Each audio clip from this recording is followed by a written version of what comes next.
आज यदि विश्व के प्रमुख और प्राचीन देशों के इतिहास पर दृष्टि डालेंगे तो हमें दिखेगा कि ऐसे बहुत कम देश हैं जहां की नारियों का उन देशों के इतिहास और जनमानस पर बहुत गहरा और सकारात्मक प्रभाव रहा हो। लेकिन भारत के बारे में यह अपवाद है, क्योंकि भारत में ऐसी अनेक नारियां थी जिन्होंने अलग अलग समय में अनेक क्षेत्रों में योगदान कर अपनी अमिट छाप भारतीय समाज पर छोड़ी। ऐसी ही नारियों में से एक है देवी अहिल्याबाई होलकर। देवी अहिल्याबाई होलकर का जन्म 31 मई वर्ष 1725 में महाराष्ट्र के अहमदनगर जिले के चौंडी गांव में हुआ था। उनके पिता का नाम मानकोजी शिंदे था, जो कि पेशवा शासन में पाटिल के पद पर थे। वर्ष 1733 में अहिल्याबाई का विवाह खंडेराव होलकर जी से हुआ। खंडेराव होलकर मल्हार राव होलकर के बेटे थे, जो कि मराठा सरदारों में एक ताकतवर सरदार माने जाते थे।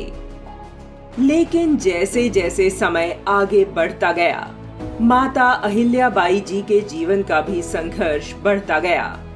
कुंभेर किले के युद्ध में उनके पति खंडेराव बलिदान हो गए।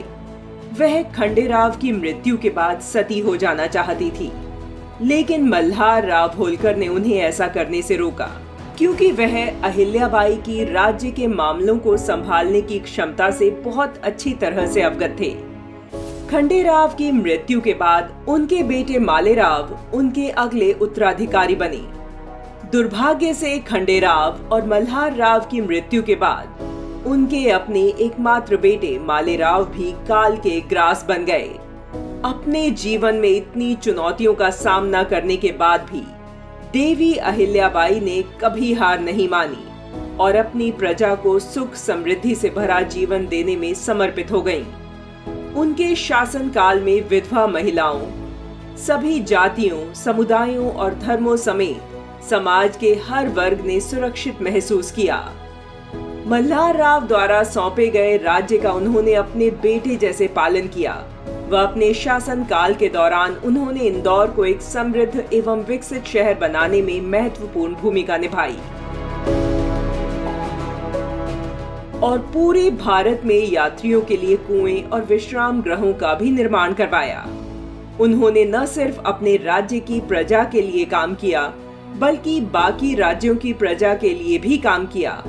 उनके द्वारा बनवाए गए कुछ कुएं और विश्राम गृह आज भी प्रयोग हो रहे हैं। माता अहिल्याबाई ने द्वारिका, रामेश्वर, बद्री नारायण, सोमनाथ, अयोध्या, जगन्नाथपुरी, काशी, गया, मथुरा, हरिद्वार आदि स्थानों पर कई प्रसिद्ध एवं बड़े मंदिरों का जीर्णोद्धार करवाया और धर्मशालाओं का निर्माण करवाया।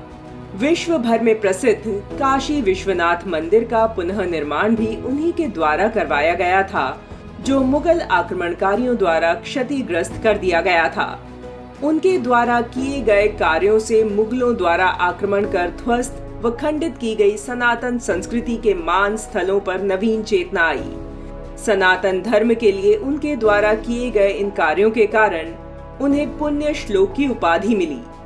सनातन संस्कृति की रक्षक देवी अहिल्याबाई होलकर एक अनन्य शिव भक्त थीं।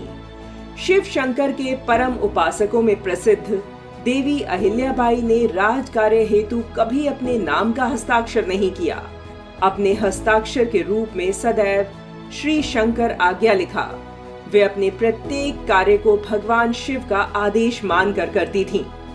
सनातन संस्कृति और भारतवर्ष के लिए उनका योगदान इतिहास के पन्नों में स्वर्ण अक्षरों में अंकित है। एक स्त्री के रूप में उनका जीवन अनेकों परीक्षाओं व चुनौतियों से भरा रहा। वे भारत की नारियों के लिए आज भी आदर्श हैं। राष्ट्रीय स्वयंसेवक संघ के सर कार्यवाह दत्तात्रेय होसबोले के अनुसार, ग्रामीण पृष्ठभूमि वाले सामान्य परिवार की बालिका से एक असाधारण शासनकर्ता तक की उनकी जीवन यात्रा आज भी प्रेरणा का महान स्रोत है। वे आने वाली पीढ़ियों को सदैव प्रेरित करती रहेंगी।